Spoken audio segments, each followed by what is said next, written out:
सर्वत्र गोविन्दनाम संकीर्तनं गोविन्द गोविन्द। दशकं 71।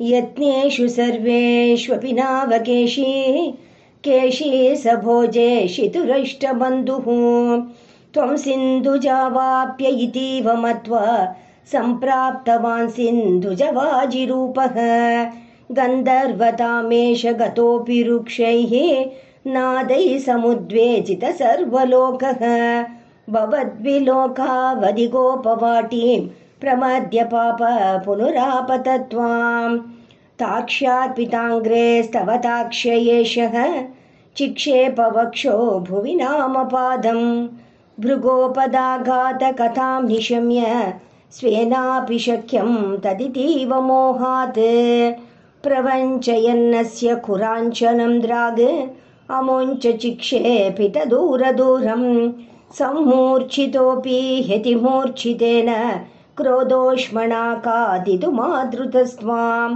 त्वं वाहदण्डे कृतधीश्च वाहा दण्डं न्यदास्तस्य मुखे तदानीं तद्वृद्धिरुद्धश्वसनो गतासुः सप्ति भवन्नप्ययमैक्यमागात् आलम्ब मात्रेण पशोऽसुराणां प्रसादके नूत्नैवाश्वमेधे कृते त्वया हर्षवशात् सुरेन्द्राः त्वां तुष्टुः केशव नामधेयम् कंसायते शौरीस्तु तत्त्वमुक्त्वा तं तद्वदोत्कं प्रतिरुध्य वाचा प्राप्तेन केशी क्षपणावसाने श्रीनारदेन त्वमभिष्टुतो भूः कदापि गोपैः सह काननान्ते निलायन क्रीडनलोलुपं त्वां मयात्मज प्राप दुरन्तमायो व्योमाभिधो व्योमचरोपरोधि सचोरपालायितवल्लवेषु चोरायितो गोपशिशून् पशुंश्च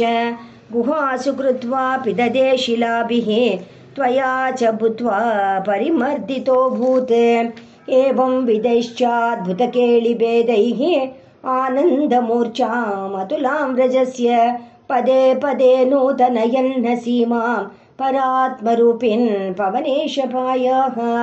सर्वत्र गोविन्दनाम संकीर्तनं गोविन्द गोविन्द।